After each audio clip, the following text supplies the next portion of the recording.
আমাদের কাছে আমাদের শ্রোতাবন্ধুদের অনুরোধ গুরুত্বপূর্ণ ভূমিকা পালন করে। তাই আজকে আমাদের চ্যানেল বং বিনোদনের তরফ থেকে আপনার জন্য একটি ডিটেকটিভ ছোট গল্প, নীলার আংটি, লেখক শঙ্কর্ষণ রায়। আজ গল্প শুরু করার আগে লেখক শঙ্কর্ষণ রায়ের সম্বন্ধে আপনাদের কিছু তথ্য দিয়ে রাখি।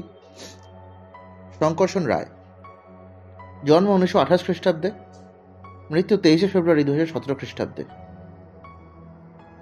শঙ্কর্ষণ রায় ছিলেন পেশায় ভূবিজ্ঞানী, কিন্তু নেশায় পুরোদস্তুর একজন সাহিত্যিক। জিওলজিক্যাল সার্ভে অফ ইন্ডিয়ার অধিকর্তা পদ থেকে অবসর নেয়ার পর পশ্চিমবঙ্গের বাণিজ্য ভিত্তিক শিল্পায়নের কাজে যেমন যুক্ত ছিলেন, তেমনি ভূবিজ্ঞানকে সাধারণ মানুষের কাছে সরস আকর্ষক করে পেশ করা ছিল তার কাজ। প্রবন্ধকে গল্পের ছলে পেশ করে তার নাম দেন প্রগল্প।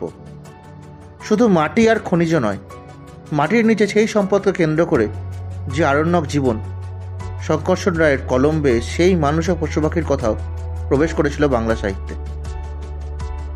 ভূতাত্ত্বিকের চোখে পশ্চিমবাংলা বইটির জন্য 1983 সালে পেয়েছিলেন রবীন্দ্র পুরস্কার। ছোটদের জন্য বেশ কিছু আকর্ষণীয় রচনা তিনি সৃষ্টি করে গিয়েছেন। তার সৃষ্ট গোয়েন্দা চরিত্র ভূবিজ্ঞানী সুবীর রায়। বাংলা ও তার ছোটনাগপুর অঞ্চল ছিল তার বিশেষ পরিচিত।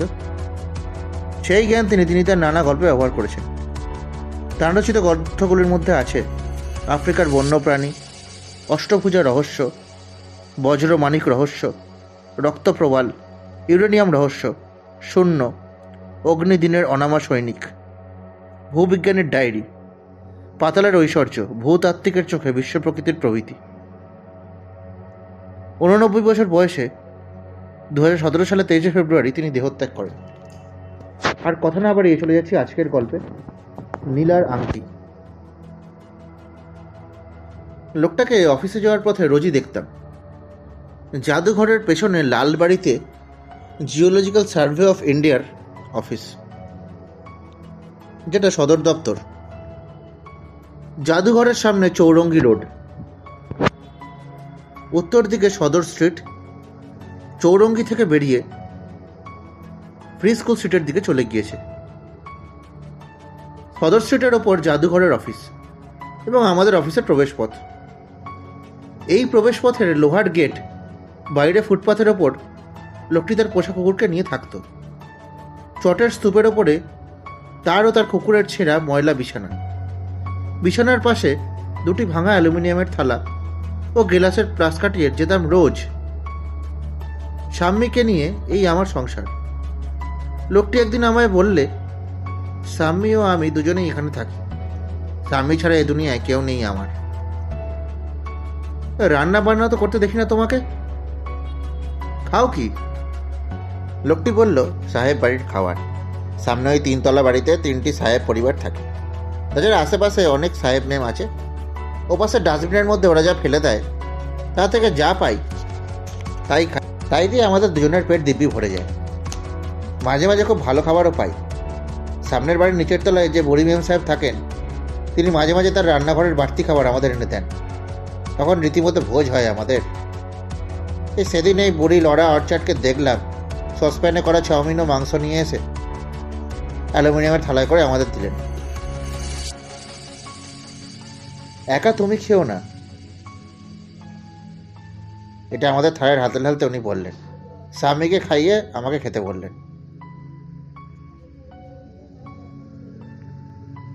হ্যাঁ মেম সাহেব, ওকে খাইয়ে আমি খাবো। আচ্ছা মেম সাহেব, এত খাবার আমাদের দিয়ে দিচ্ছ, তোমরা খাবে না? আমি আর কত খাবো বলো? ভাই সিরিল আমাকে বলেনি যে তার বন্ধুর বাড়িতে নেমন্তন্ন ছিল। রাত্রে বাড়ি ফিরে কিছুই খায়নি। ভালো কথা।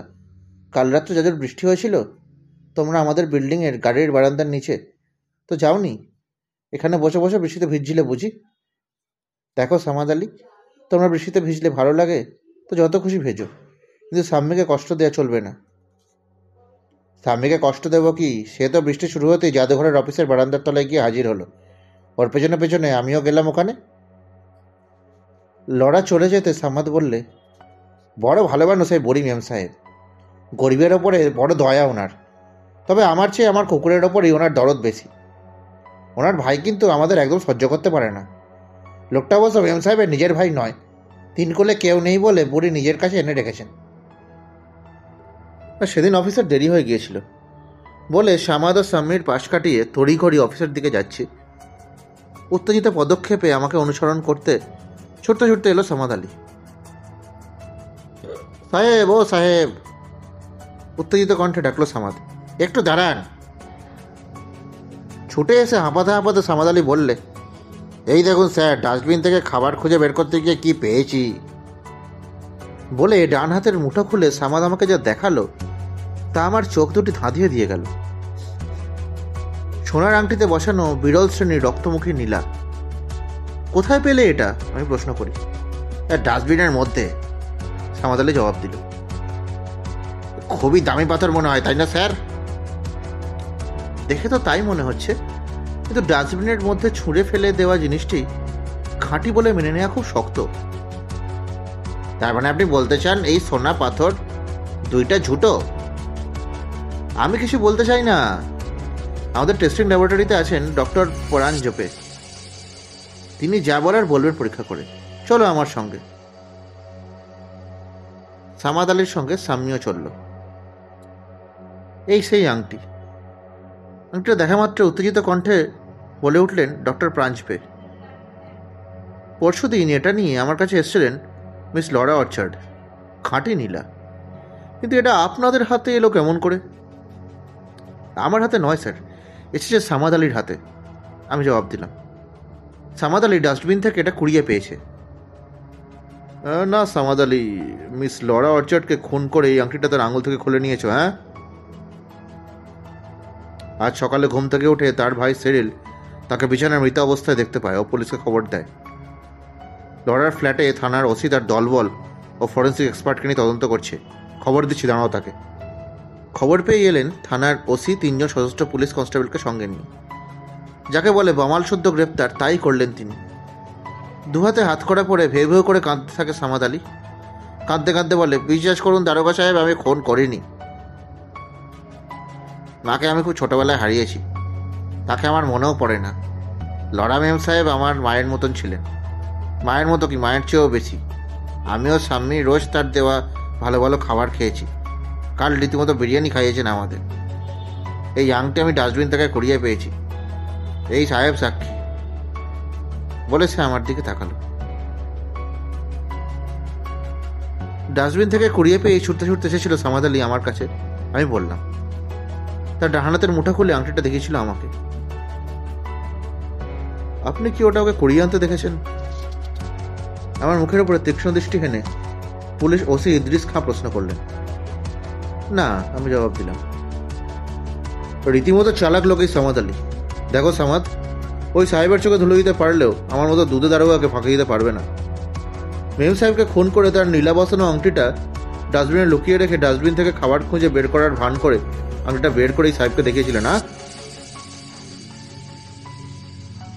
একটা কথা মিস্টার খাঁ ডক্টর পরাঞ্জপকে বললেন, আংটির জন্য মিসেস অর্চার্ডকে খুন করা হয়েছে। একথা ধরে নিচ্ছেন কেন? সামান্য একটা আংটির জন্য কি খুন, একথা ভাবা যায়? আংটি চোরের পক্ষে মিসেস অর্চার্ডের হাতের আঙুল থেকে আংটি খুলে নিয়ে পালিয়ে যাওয়া এমন কোনো কঠিন কাজ নয়। আংটির জন্য খুনের কথা সিরিল বলেছিল আমাকে, ইদ্রিস খাঁ বললেন। আংটি চোর মিস অর্চার্ডের শোবার ঘরে ঢুকতেই তিনি চিৎকার করে উঠেছিলেন। তার চিৎকার শুনে সিরিল দেখল তার দিদি মরে পড়ে আছেন এবং তার আঙুলে নীলের আংটিটা নেই।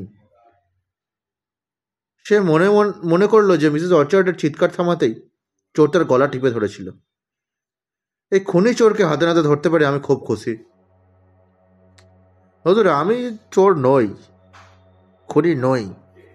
ফোপাতে ফোপাতে সামাদ আলী বলল, বিশ্বাস করুন হুজুর, ডাস্টবিনে আংটিটা খাবার খুঁজতে গিয়ে পেয়েছি। আংটিটা ধরা পড়ে গিয়ে তুমি যে চোর তা প্রমাণ হয়ে গিয়েছে। তুমি খুনি কিনা তাও প্রমাণ হয়ে যাবে এখনই। চলো আমাদের সঙ্গে। সামাদ আলীকে ধরে বেঁধে মিস অর্চার্ডের ফ্ল্যাটে নিয়ে যান ইদ্রিস খাঁ ও তার পুলিশ বাহিনী। ইদ্রিস খাঁয়ের নির্দেশ মতো আমিও যাই তাদের সঙ্গে। মিস অর্চার্ডের মৃতদেহের ওপর ঝুঁকে পড়ে তার গলায় খুনির আঙুলের ছাপ পরীক্ষা করছিলেন ডক্টর কল্যাণ বসুর ফরেন্সিক ল্যাবরেটরির বিজ্ঞানী সুবীর সিংহ। সামাদ আলীকে তার দিকে এগিয়ে ইদ্রিস খাঁ বললেন, খুনিকে ধরে নিয়েছি ডক্টর সিনহা। মিস অর্চার্ডের গলায় এরই হাতের আঙুলের ছাপ আছে বলে সন্দেহ করি। পরীক্ষা করে দেখুন তো। আমাদের অনুসরণ করে মিস অর্চার্ডের শোবার ঘরে ঢুকে পড়েছিল সাম্মিও। মিস অর্চার্ডের মৃতদেহের গন্ধ শুকতে শুকতে সে তার শিয়রে বসে কাঁধে থাকা সিরিলের গায়ের গন্ধ শুকতে শুরু করে। আমাদের এই নোংরা কুকুরটা এখানে কেন? সিরিল বিরক্তি মাখানো কণ্ঠে বলল, ওকে এখান থেকে তাড়িয়ে দিন মিস্টার খান। পুলিশ বাহিনীর তাড়া খেয়েও সিরিলের গায়ের গন্ধ শুকতে থাকে সাম্মি এবং উত্তেজিতভাবে ঘেউ ঘেউ করে যায়। মিস্টার খান, উঠে দাঁড়িয়ে সুবীর সিংহ বললেন, আমি এই লোকটির হাতের ছাপ নেব। দয়া করে আপনারা আমাকে সাহায্য করুন। সিরিল স্মিথ তো মিস অর্চার্ডের ভাই। ইদ্রিস খান অবাক হয়ে তাকালেন সুবীরের মুখের দিকে। তোমার হাতের ছাপ নেবেন কি মশাই? মিস অর্চার্ডের মৃতদেহ থেকে এই কুকুরটি ওই লোকটার গায়ের গন্ধের হদিশ পাচ্ছে। ভালো হলে কি সন্দেহের বাইরে হতে হবে? পলায়মান সিরিলকে চেপে ধরে পুলিশ বাহিনীর দুজন সুবীর সিংহ তার হাতের ছাপ নিয়ে যা করণীয় করতে থাকেন। পেয়েছি! খানিক বাদে সুবীর সিংহ বলে উঠলেন। কি পেয়েছেন? ইদ্রিস খানের প্রশ্ন। খুনির হদিশ। সিরিল স্মিথই খুনি। নীলার আংটি নয়, লড়ার টাকার লোভে সিরিল তাকে খুন করেছিল। লড়ার উইল অনুযায়ী তার যাবতীয় বিষয় সম্পত্তি তার মৃত্যুর পরে সিরিলের পাওয়ার কথা। আচ্ছা সিরিল, কেন তুমি নীলার আংটিটা ফেলে দিলে? ইদ্রিস খান সিরিলকে গ্রেপ্তার করতে করতে প্রশ্ন করলেন। এমন একটা চোখ ঝলসানো পাথর, ডক্টর পরঞ্জাবে বলছিলেন, হীরার চেয়েও দামি। অপয়া পাথর, সিরিল বললে। খুন হওয়ার আগে দিদিকে ওটা উপহার দিয়েছিলেন মিয়ানমার থেকে আসা তার এক বন্ধু। ওটা পড়েছিলেন বলেই খুন হলেন। কাজেই দিদির খুন হতেই আমার প্রথম কাজটা হলো ওটাকে ডাস্টবিনের মধ্যে ফেলে দেওয়া।